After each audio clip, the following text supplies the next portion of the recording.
despite repeated communications with a radical imam overseas. Well, joining us now is Michigan Congressman Pete Hoekstra, a ranking member on the House Intelligence Committee. Thank you for joining us.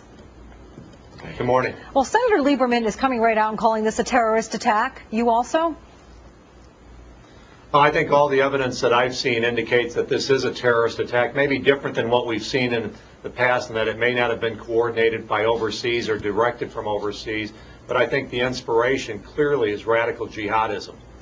Congressman, intelligence officials have intercepted 10 to 20 emails between Hassan and Anwar al-Awlaki, who is a known radical al-Qaeda associate. Some say this should have automatically led to his removal from the military, consorting with the enemy. Well, I think, we've got to go back and review the content of those emails to find out exactly what it was.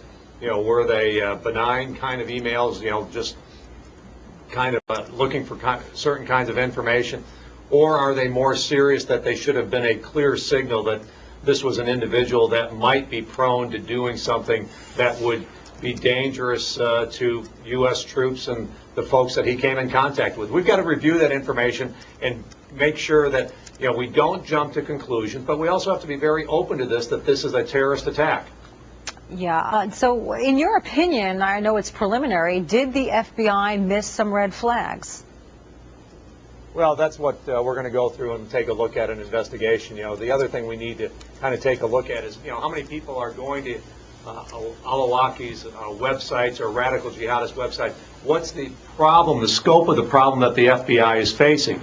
But we've got to find out exactly the process that the FBI went through, how they maybe reached the conclusions that they did. It's always easy to look back, but we got to put ourselves in the shoes of the agents that were doing this work as they were doing it, to see if the calls that they made were reasonable at the time they made them. He was an Army psychiatrist. He was accused of proselytizing his patients. Army officials ordered counseling. Should the Army have gone further?